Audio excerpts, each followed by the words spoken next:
Another section of the bill would give teachers and counselors the freedom to share with a student's parents if an elementary schooler spoke to them about gender or sexual issues. They wouldn't have to, but they wouldn't be prevented from doing so either. State Representative Carlos Guillermo Smith of Orlando, who is gay, is concerned about the precedent a law like this would set. We exist, and conversations about us are not dangerous.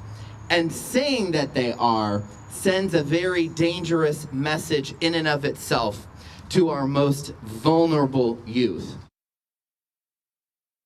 Now, we have an update to that story that we said earlier here. This is an important part of the bill. That is what happens when a child does say something to their teacher or counselor about sexual or gender identity issues. That is actually changing by the day. Just yesterday, a new amendment was added that says if a kid between kindergarten and third grade brings up a question or a statement about LGBTQ issues, then someone at school has to tell their parents, even if the child has worries about their personal safety.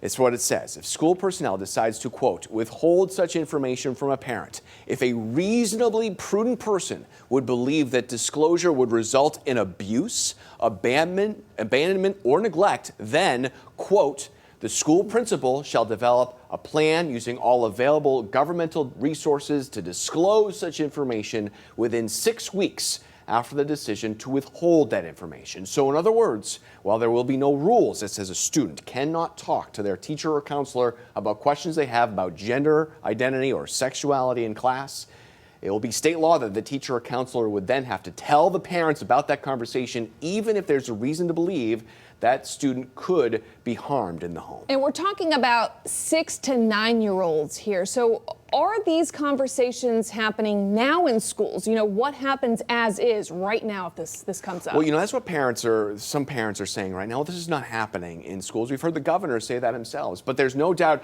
kids are having these questions now younger and younger. Think about what they're seeing on television or on social media. So don't just assume that these kids are too young for this. I spoke with some high schoolers in the LGBTQ community about this, and they say this part of the bill, basically having your teachers have to out you to your parents, is the most damaging part of it. I'll have a lot more with them coming up in the next hour. There is so much to unpack with this.